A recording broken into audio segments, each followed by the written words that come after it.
is Ruben Ferreira, speaking on sacred art. Ruben paints his favorite saints in ways that are modern, approachable, and accessible. In addition, he shares his paintings and stories about the saints on Instagram. And it was on Instagram that I first became aware of Ruben's work through the feed of James Martin, SJ, who is a great person to follow if you're interested in churches and art, since he posts a lot of both.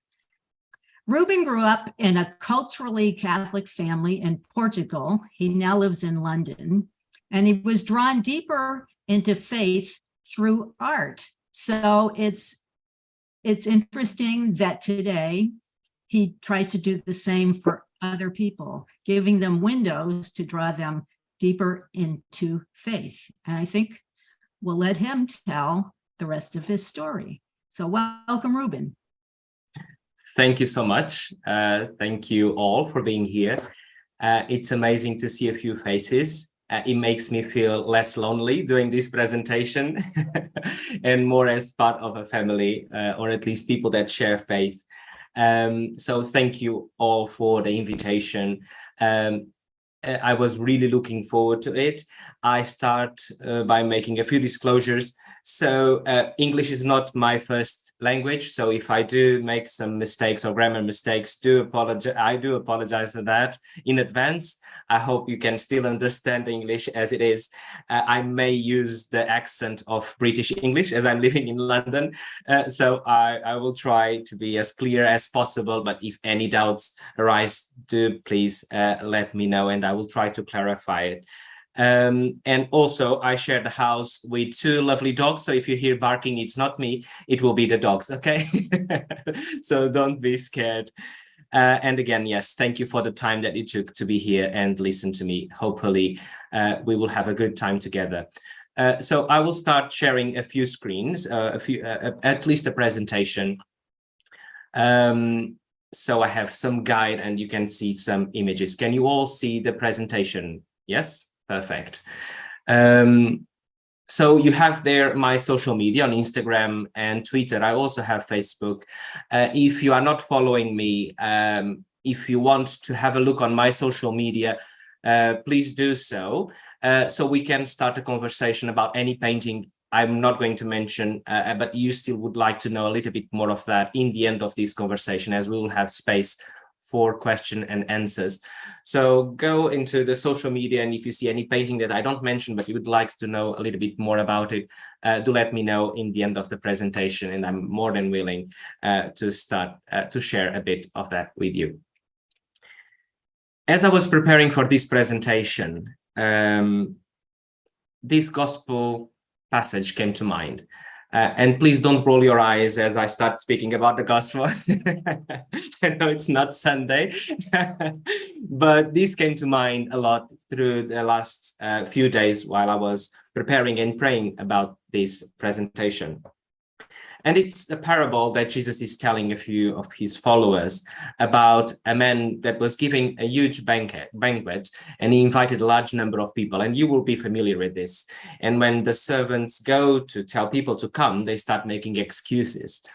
Then the host tells the servant, "Go out quickly into the streets and alleys of the town and bring in here the poor, the crippled, the blind, and the lame." He does exactly that. And when he comes back, there is still room. So the host tells him, "Go to the open roads, the hedgerows, and compel people to come in to make sure my house is full." This will make sense throughout the presentation, hopefully, and we will get back to it in the end. I think that art starts a dialogue and art opens doors. And we are all invited to go out in the streets, in the alleys, in the towns, villages, and tell everyone to come and be part of this amazing story that is God in our lives and the love that he has for each and one of us. And it wasn't different from me. As Pam was saying when she introduced me. I was raised in a traditional Catholic family, although we didn't practice our faith. I was baptized when I was young, and I did my first Holy Communion later by my own decision when I was around 15 years old. And for me, what led me to God was actually two things. Some people will be more familiar with my story because I've shared a few times, but I will share it with you anyway. I just don't want to bore you to death with all my story, so I will just be brief. So if I could pinpoint two things that were vital for my faith, I would say Mother Teresa and sacred art.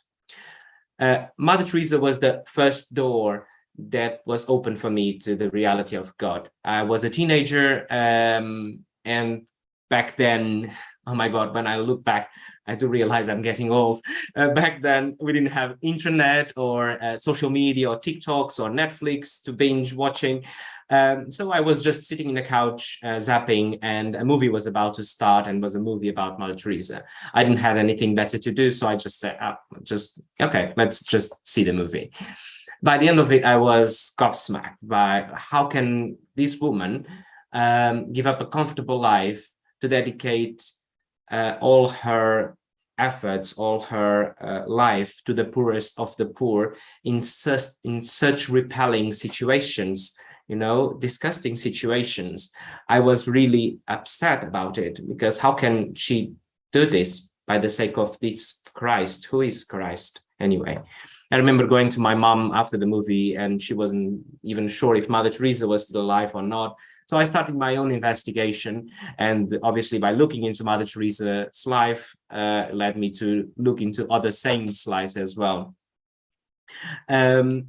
So in Portugal, in Lisbon, I'm from Lisbon, although I'm living in London.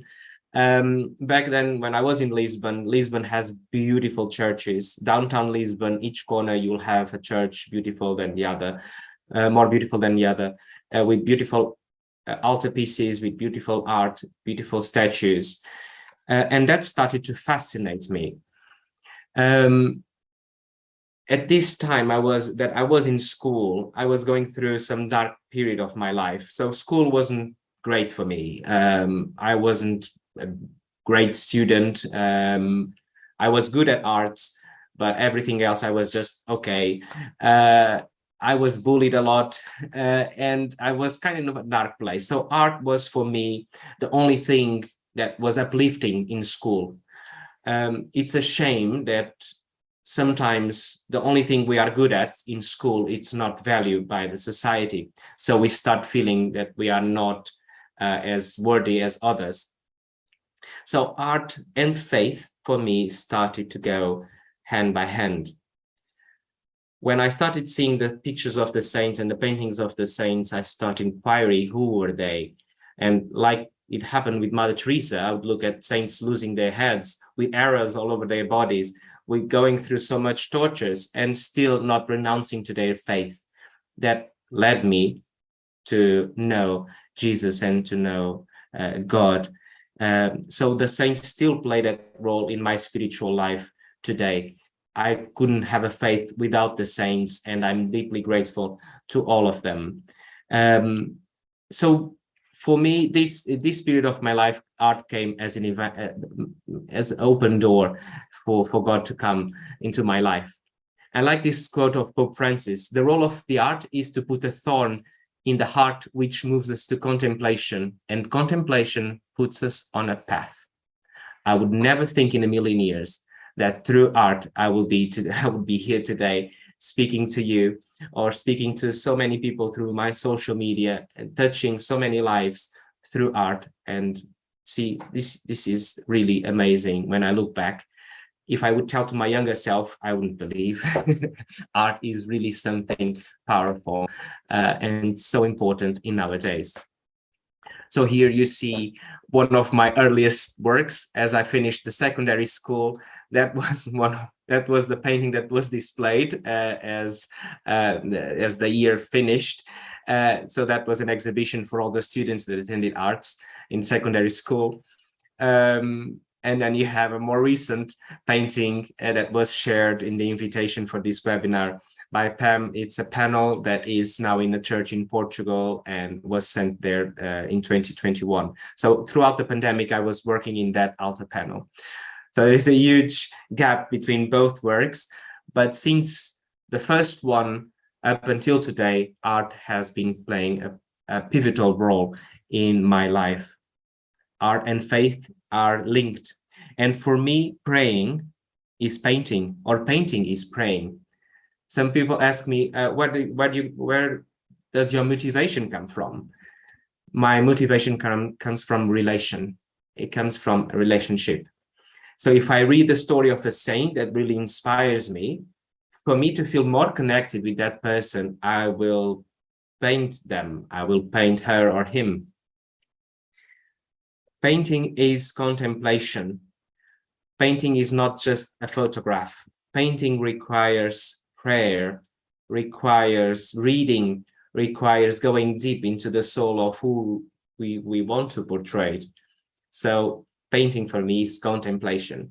So I do say now often that my studio became my convent cell. I'm far from being a monk, but you know, it's nice to put it that way. Even when I put my apron on, I make a prayer with my apron, as it was my habit, because I do see this as my vocation. So art is not just for me linked with my faith, is strongly linked with my vocation. And this is work in progress. We are all work in progress until the day we return home to the Father. So for me, I'm in that stage where I'm realizing more and more that art is my calling. Being a missionary through art is my calling, even if I don't leave my studio. That's why I took Saint Teresa of Lisieux as my patron, for one of my patrons for my art, as she was also a missionary without leaving her convent. So yes, I always ask her that to allow me to be a missionary, and I ask your prayers as well for that. So yes, mission and vocation is now linked with art, but also personal development. So going back a bit, leaving school, secondary school, again, because art unfortunately doesn't give much or many job opportunities, I was encouraged to go to uni, become a social worker, because we thought that would be a good thing for me to do, as I'm a good people's person as well, and I like to work with people. So I became a social worker, then a mediator. I mediate conflicts even today, as I also work in a hospital and I mediate conflict among people. So I do like that balance of working in a very busy environment, dealing with conflict and with drama every day, but also having my sacred space in my studio just to rebalance again. So art was put on the side.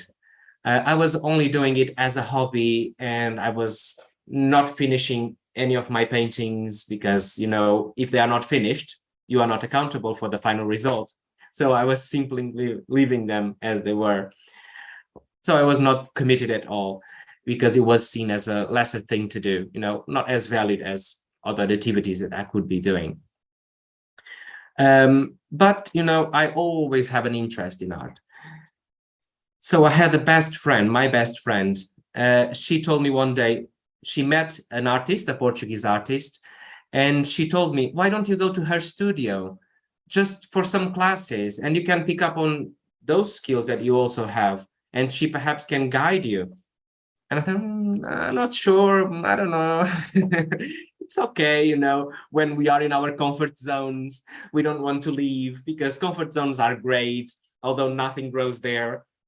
But, you know, I just thought, it's okay. But she insisted, no, come on, I will go with you. Okay. So I went to this artist, this Portuguese artist, Isabel Favila, it's her name. And she looked at my paintings and bear in mind that I thought I was good, or at least was the only thing I was not as bad as the other things. People approved already what they were seeing. And I thought, okay, this is great. This is safe. People are approving. Okay. So this is fine for now. And she looked at the paintings and said, you know, Ruben, this is okay, but you can do much better. oh my God, my world just collapsed. I thought, oh my God, this is the only thing I'm good at. And she's telling me I can do better. Oh my God. And she told me, you know, your problem is you are too concerned with people's judgments. You are too worried with the final result, and you have a difficulty to embrace imperfection. Check, check, check. So she told me, so as a lesson and as a homework, and I started to go to her studio for at least 1.5 years before moving to London. She told me, you will paint and you will hide your paintings under the bed, so no one will see them. And as this happened, I thought, okay, I don't have anything to lose because no one was going to see the final result. So I wasn't afraid to do mistakes, to try new things, to push a little bit further.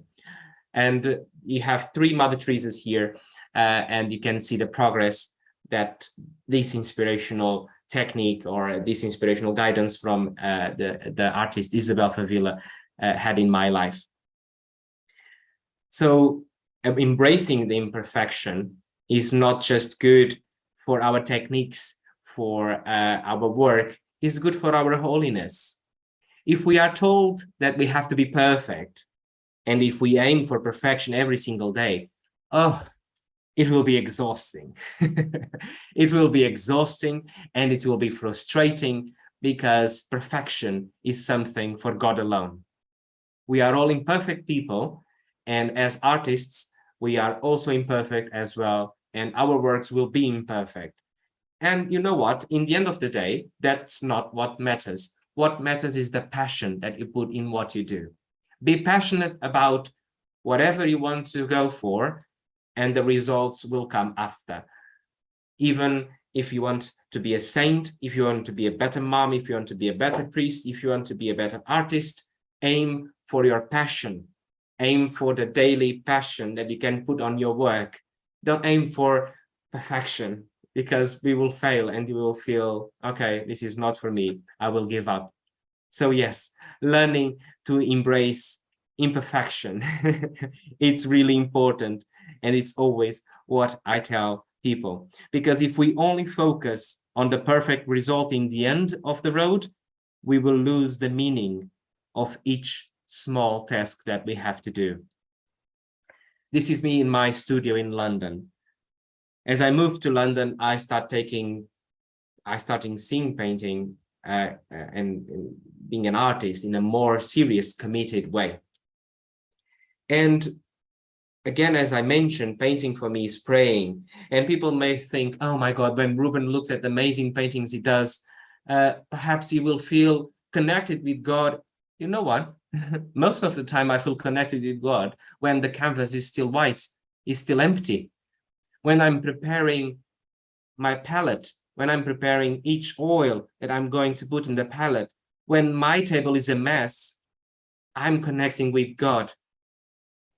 Because I dare you to raise your hand if your life is not a mess. If God speaks through the messiness, I don't even know if that's an English word.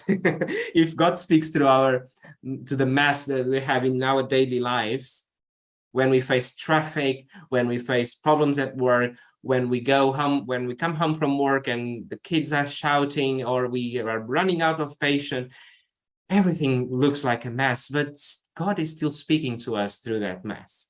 So when I'm actually putting ink together, when I'm putting the oils together, when I'm building my palette, everything really looks like disorganized and doesn't make any sense, but it has a higher purpose. I'm doing all that mess because I want to create a painting. So again, I do always say, never lose the meaning of the small tasks that we have to do to accomplish something beautiful. The painting doesn't come from air, it comes from all these tiny, small tasks. And if you are an artist, you know that each painting comes with your soul. My paintings come from my gut, come from my inner soul. It's like children for me. So whoever has a painting of me, they will have a bit of me as well. Because again, I put so much of myself in each painting, and I believe that all the artists do the same. So looking at this mess and seeing that paintings only work if we look in this, well, the painting will only be there if we go through this mess. I started seeing myself as going through a mess as well and being okay. And we need darks and lights in our paintings. And I do like to play with the contrast. If you are familiar with my works, you will see that some works have huge contrast between light and shadow. And we have that in our lives as well. For the light to shine, we need the darks. So we should look at ourselves as we look at paintings and process of painting as a whole. We should be a whole in front of God. And I've learned to bring my own joy, my own weakness, to be a whole person. Because, you know, Portuguese tradition, religious tradition, as in Spanish tradition or Italian tradition, or I don't know, perhaps European tradition, we take religious art very seriously. We take religion very seriously. You go to church, you don't smile. It's very clerical. You don't have space for innovation. Everything that is new, it's a threat. So I believed, and I grew up as a Catholic since my teenage, since I did my first communion, I started all this process, believing that I couldn't be funny. I had to be serious. And that's something against my own nature, because I'm really funny sometimes, not in the mornings, but I'm a funny person. And I believe that I had to cut that off from me in order to be more holy. But that's not what God is asking from us. God is asking us to be whole, to be authentic people. We will only be truly saints if we are truly ourselves. And I think that's really important. And I brought that to my art. I start bringing that to my art as well. I thought, okay, I always heard, if you are deadly serious, you are seriously dead. And I liked a sentence, a quote from Saint Teresa of Avila. I love Saint Teresa of Avila. She used to say, I'm more afraid of a sad nun than a herd full of evil spirits. So yes, joy is and should be a part of our spiritual life. And Pam did mention James Martin, Father James Martin. I read a book, Between Heaven and Earth, and really helped me to think, okay, I can be a funny guy, enjoy a prank or two, teasing my friends, and still be on the right path to become a better person, and still realize that I'm loved by God regardless. So when we realize that we are loved by God and we all have a unique contribution to give to the world, as we are all unique human beings, so we can all produce something new. And my question is, what can we bring new to the table? We can always make something new happen. And how can we show new ways? How can we, through art, show a new way to see the divine? I had to put this image of Mr. Bean in the church, falling asleep. And when we go through our churches and through the religious services, usually this is the images we see. And this is usually how some people, or most people, feel. Where is the joy? You know, when we go to churches, and we see the beautiful stained glasses, you see the beautiful altar panels of the risen Christ. Close your eyes and try to think, what was the last image you saw of the risen Christ in those churches that we usually go to? What do you remember? What do you see? Isn't he usually a very serious guy? Usually, Christ is there like this, you know, longest face, I'm back, you know. And when you look to the apostles or the disciples in the scene, they are looking at Christ, so yeah, great. So, I ask people, where is the joy? Where is the humanity? Where is the risen Christ we are speaking of? Shouldn't that be filled of joy? Shouldn't heaven be filled of joy? Shouldn't we give this joy, this new hope, this feeling of no, it's not a feeling, it's the certainty of be loved by God no matter what we do in life, no matter who we are. He loves unconditional. So where is the joy that comes from that certainty? I don't think we are selling it right. I don't think we are transmitting the right message to people. If we are deeply loved, where is our joy? And how can our liturgical spaces, how can sacred art change the way we see faith and religious practice? Very often we like to put God in a box. You know, it's something I deal with when I go to Sunday Mass on a Sunday. I will deal with God then. I will open that box when I do a prayer before a meal, if I feel to, and then I close it again. It's the perfect way to prevent God from interfering and changing our hearts. We put him in a box. It's a box we tick, and that's it. The fear of losing status, the fear of the unknown, the fear of change ensures that we remain asleep in the safety of the rigid tradition that doesn't bring anything new to our times. Not that tradition is something necessarily bad, but when we stick more to the liturgy or to the tradition than we stick to what God wants to make new, then we have a problem. God is God, not the tradition. So what can we bring today? What can we bring new to the church, to the way people look in the churches? I put an image there of a very busy shop in Fatima selling statues of saints and Our Lady. Even the way we represent the saints brings a lot of this tradition. We represent saints sugar-coated or made of plaster. So they become like something I use to light up a candle because I believe it will give me good luck for something. Because that's far away from resemble a person. And I'm telling you, I go to Fatima hundreds of times and I like to browse the shops. But sometimes I'm appalled with the things that we see there. And I've frequently told my friends and family and whoever is with me, that should be a crime. People should be refused communion, but just by producing these horrible statues. I'm joking, no one should be refused communion. Who am I? But you know, it's in a funny way saying we see awful statues, we see awful representations of Our Lady and the saints, just because people want to sell, and people do buy it. But what is it telling us? It's telling us that they are not humans. They were not humans with human struggles as we face every day. It's just a statue or a tiny painting or something that we just have in the corner of our house. We light up a candle for good luck when the exams come or when our football team is playing. And that's it. We keep it distant. We keep God, saints away from us. So yes, let's look at the tradition is often a good way, but with our eyes and ears open to the unexpected. What is God asking us today?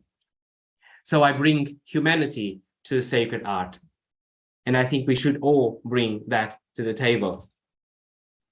God made himself one of us, and we keep pushing him away. And I always admire the birth of Christ. I always admire the nativity. Christmas for me is very special. I always feel very moved when I speak about the birth of Christ. Because I think if I was God, and if I could choose going anywhere in the universe, why on earth I would go to Earth? Why on earth would I want to be one of them? But he came regardless. He came to live amongst us. He came to experience our struggles, our daily lives, our frustrations. He felt tired. He felt sad. He felt happy. He experienced all our human feelings. Why? Because he wanted to be in touch with us. So it's in humanity that we encounter God. It's in our humanity that the encounter happens. And it happens through joy. It happens through closeness, feeling close to him, through affection, through love. Only all these feelings touch his hearts. And when we feel that our heart is touched by God's grace, a dialogue starts. I start having a chat with God. And if I start having a chat with God, then my life will change. Quite often we do the opposite. We tell people, you have to have a backpack with full of rules that you have to fulfill before coming into God's grace. And people feel, but who is God? Why should I do this and that for a person that I don't know? Come to know God first, learn about his love, and then everything else will make sense. We often do the other way around.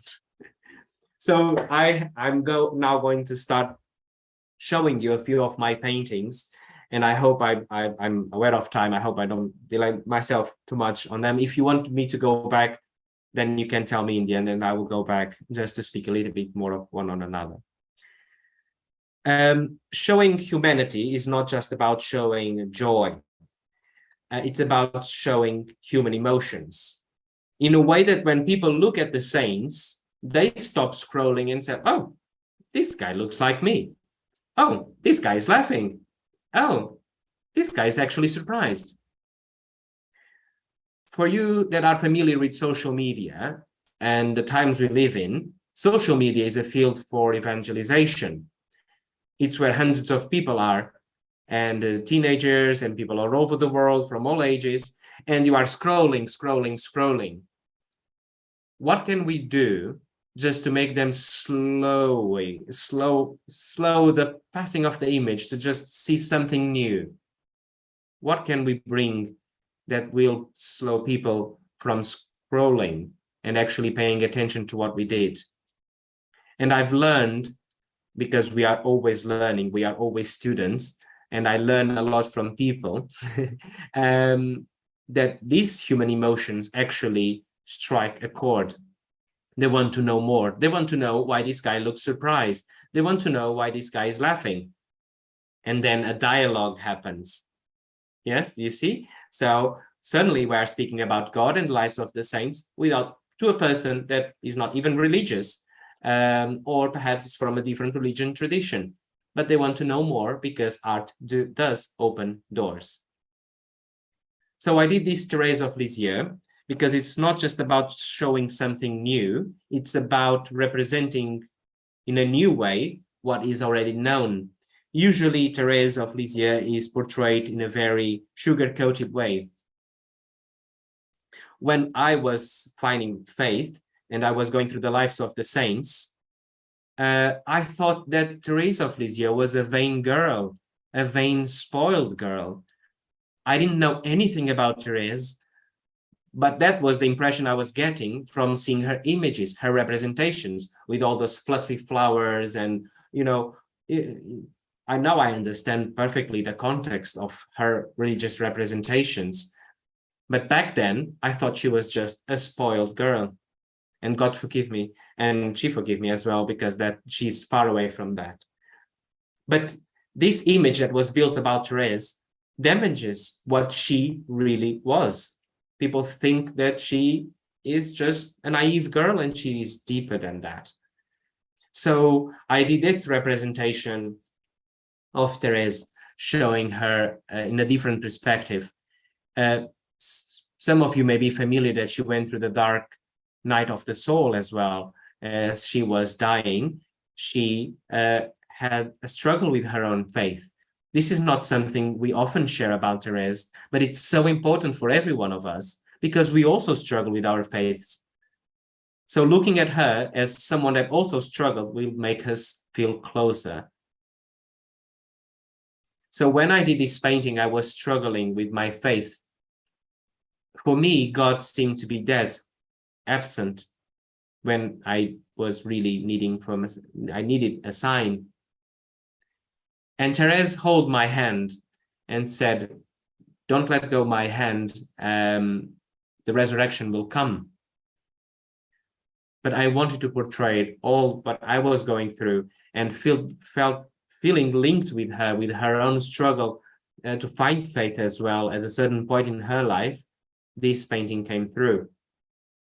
So again, showing in a new perspective what is already known, and perhaps give a chance to people to know a little bit better who Therese really was. I was commissioned to do a Saint Dominic for a church in the United States, in New Hampshire. I was commissioned to do Saint Dominic. I didn't know much about Saint Dominic. I went to search for the story of Saint Dominic. And I asked a few friars as well that I know from the Dominican order, how was Dominic? Who is Dominic to you? To get some inspiration. And I was surprised when one of the brothers and a few Dominican sisters as well came back to me saying, you know, Ruben, he was actually a very funny guy. Well, no, you are joking.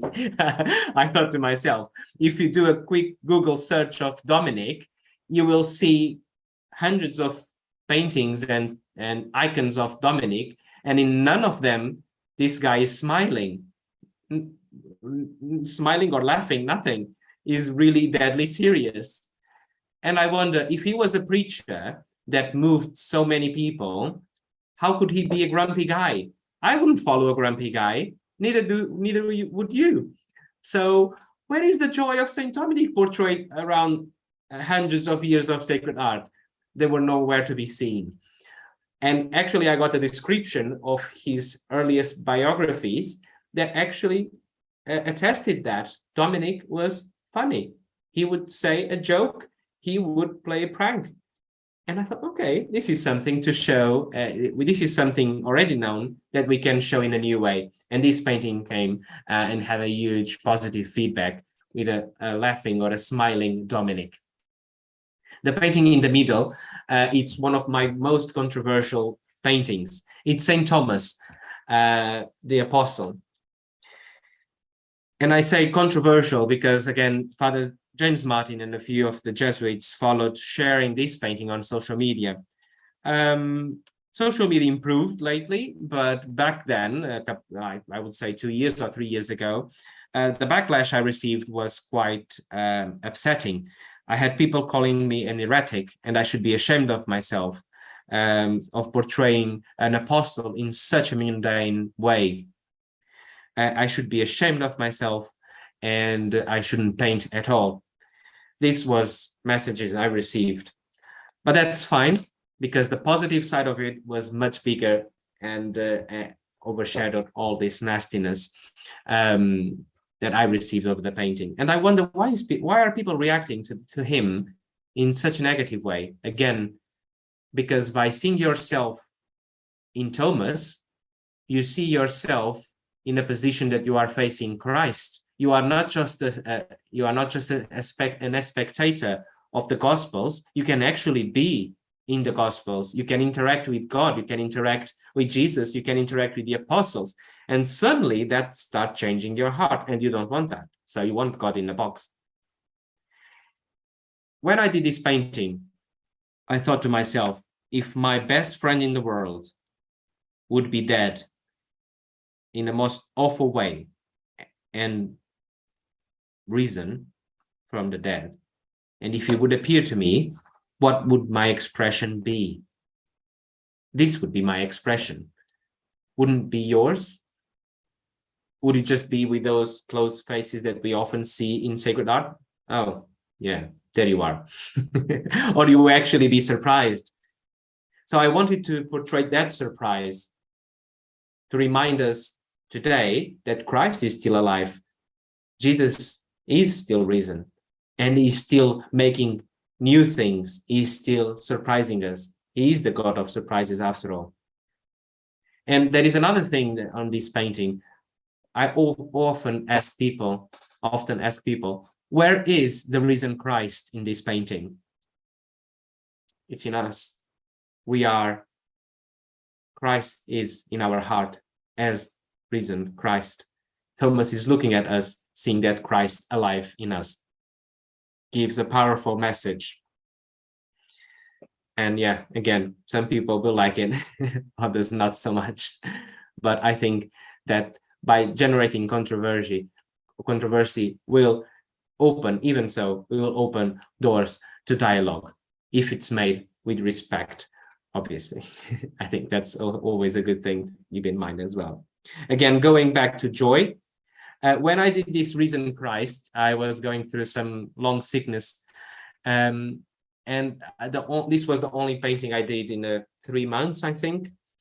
And I always thought to myself, okay, our goal is heaven, but I don't want to go to heaven if I don't have Christ waiting for me with a big smile like this.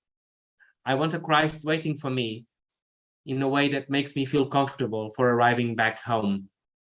I don't think Christ will be waiting for any of us in a grumpy, closed face. I think he will be waiting for us with an open smile.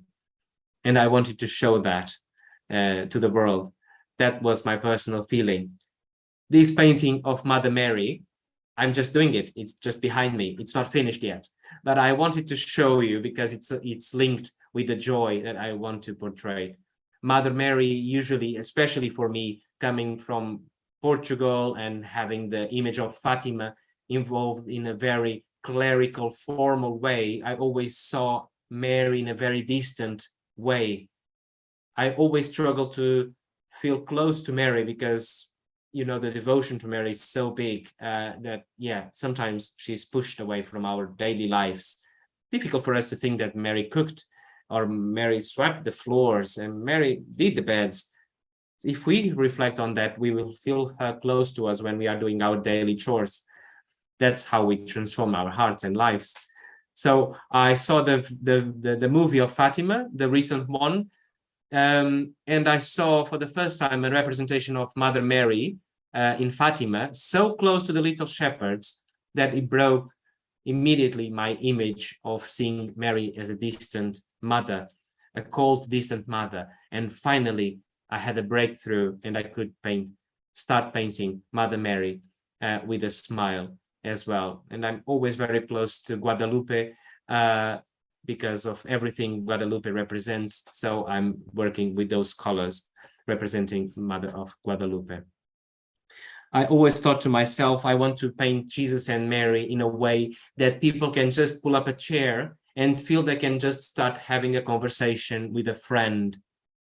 And when I did these paintings, I was moved to tears when I was still painting them because I was feeling a strong connection with someone that wasn't scary, wasn't distant, wasn't cold, was there to listen to me. So I could just offload about my day and my daily struggles and allow the dialogue to happen.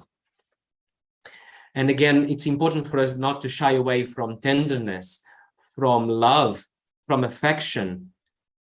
I painted, so you have Jesus child Jesus with Joseph, you have the nativity scene, and you have Mary and Joseph. And when I painted Mary and Joseph sharing this intimacy, some people didn't like, some people feel, oh, this doesn't feel right.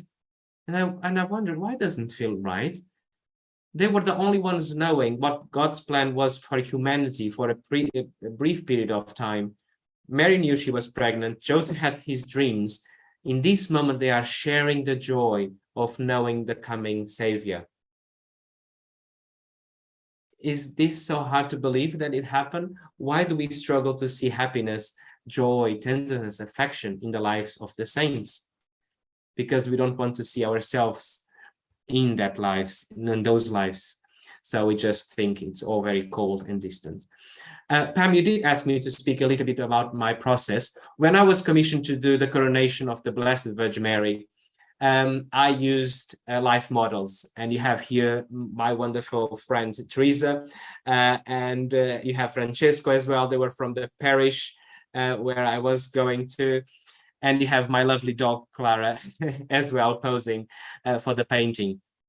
When the priest commissioned this painting, he wanted a mature woman as Mary, because if we are painting the coronation of Mary, she wouldn't be a young girl. She will be a more mature woman when she went back to heaven. So that's what we brought unique to this painting. And we wanted to portray Jesus as the good shepherd.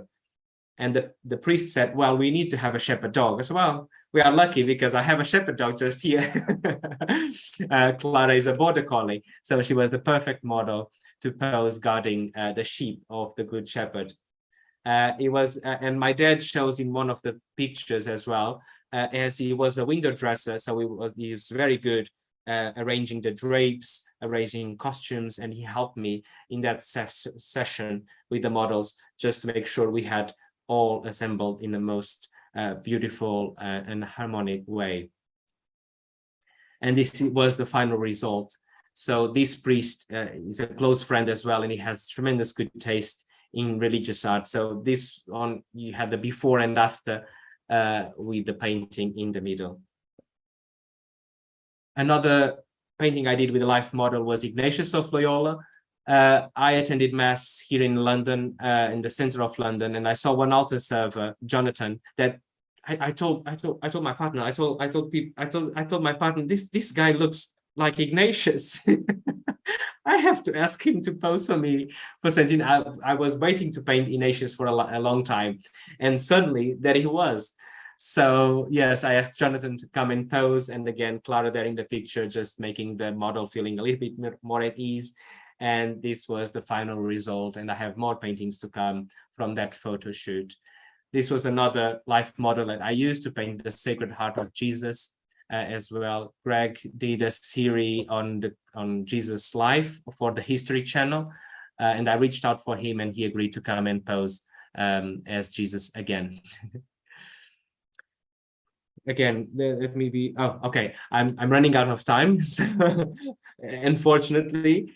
But I think that sacred art can tell us a lot about how God is still acting in nowadays, in our history. So opposite to those plaster, sugar-coated images of saints that we often look and we think, okay, this is always the same. It's always that saint, and the church doesn't have more saints, or the saints are just those icons or distant people. They are actually human beings, and they are living through history, through our times. I did these two paintings recently. Sister Sarah Salkazi, it wasn't yet finished, but I still wanted to put here the picture so I could speak about her, and Franz Jagastater as well. Both were victims of the Nazis and the Nazi regime.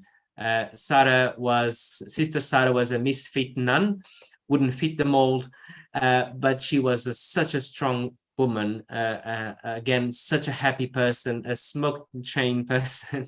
Giving up smoking was one of the hardest things for her to join religious life. If you don't know Sarah, do please get to know her. She's an amazing life.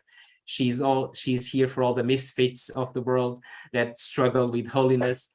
And she became such a powerful icon of resistance. She saved the lives of hundreds of Jews by hiding them, by forging papers, by leading them to safety. And she was arrested and shot on the Danube, on the margins of the Danube in Hungary.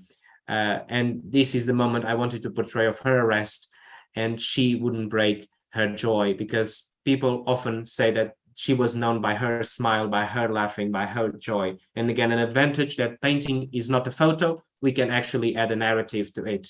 It's the contrast of the joy of Christ, of faith, with the anger and evil in the world and prejudice.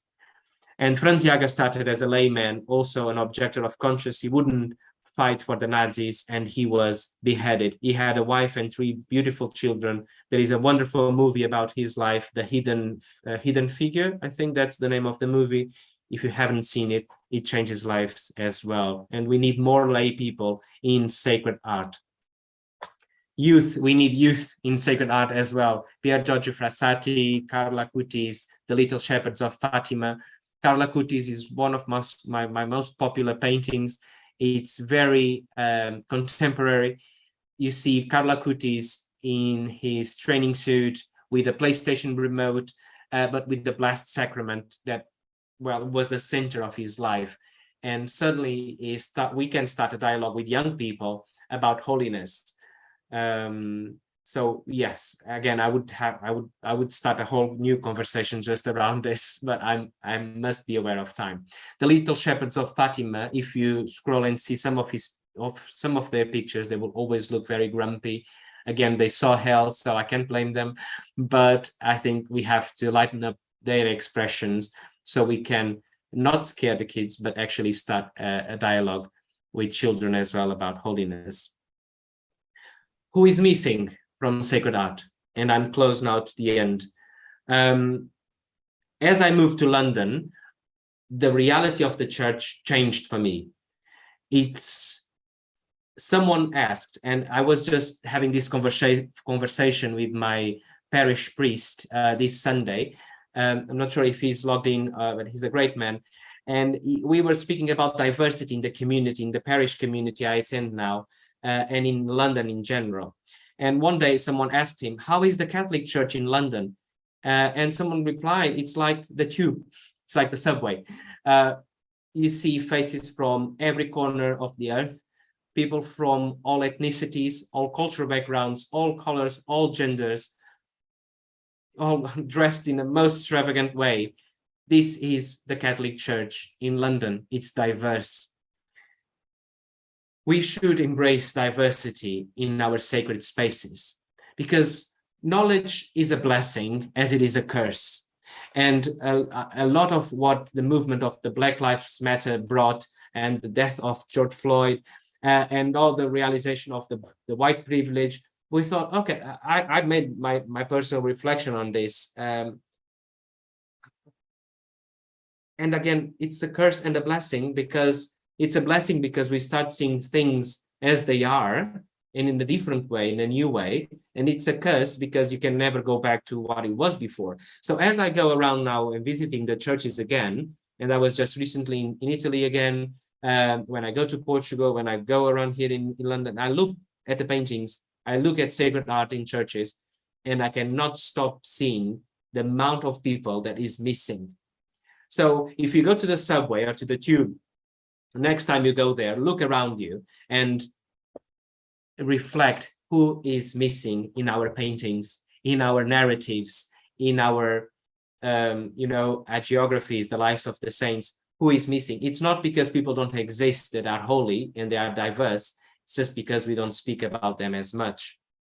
And embracing diversity should transform us as human beings, should transform priesthood, should transform religious lives. How can we help that transformation? By bringing something new to our liturgical spaces. How can we make our liturgical places approachable for everyone? A place for all. If I was a Black person looking around the church, I would perhaps think to myself, okay, heaven looks nice, but I don't see anyone like me in heaven, so perhaps it's not for me. Perhaps I should search somewhere else. So how can we make the church, a place for all? And that's one of the biggest gifts the Catholic Church has. It's its diversity. It should embrace it. I know from experience what it is to be, how it feels to be left out, how it feels to be excluded from religious spaces. So what can we do to prevent that from happening? If one thing led to Jesus to his crucifixion was because he was too inclusive. So what can we do to carry on that legacy? Thinking about women, thinking about Black people, thinking about lay people, thinking about couples, young people, people with less able bodies, so many people that can be involved in and should be involved in the conversation. And this is the result of my reflection. And bear in mind that I'm growing as a person every day. So I don't have as much time as I would like to produce more art and to start showing even more to people what I already see in my heart. I did this painting. Most of you may be familiar with Mother Mary Lang from Baltimore. And I did Blessed Peter Kasui Kibe, a Japanese saint. And it really struck me when I was doing Kibe, and a friend came over and looked at the flag, the Japanese flag, kind of playing his halo, looked and, oh, I didn't know we had Japanese saints. And I thought, oh my God, this is the European reality. We are so self-centered in our own church and tradition that we forget those that are excluded, and the church is more diverse and it's much bigger than what we can actually perceive. So bringing new people, diversity to the table. Diversity, it's what I love the most in London, because it makes me feel comfortable. It makes me feel that I can be authentic, I can be myself, and only by being myself, I can be holy. So again, I finished as I started, to go out quickly into the streets and alleys and bring here everyone, go and compel people to come just to make sure the house of God is full of everyone, not just full of a few. So God came to make sure we will all have a place at the table, just make sure we will accept that place at the table, bringing all our friends without thinking if they are worthy or not, because we are all called to the same love. Apologies if I went too long. I will now finish the presentation. As I said, I could carry on for hours, but I know that we all have a life, and Thank you so much, Ruben. We really enjoyed your presentation. And if anyone would like to ask Ruben a question, we have just a couple of minutes. Sarah Hempel-Irani has a message. I am so blessed by your presentation, your work, and who you are. Thank you. Thank you so and much. If anyone would like to ask a question, just go ahead and do that. Show us your face and unmute yourself. Margaret or Peggy, you raised your hand. Oh, you are trying to unmute yourself. That's the struggle of any Zoom conversations and Teams, believe me, even in the hospital.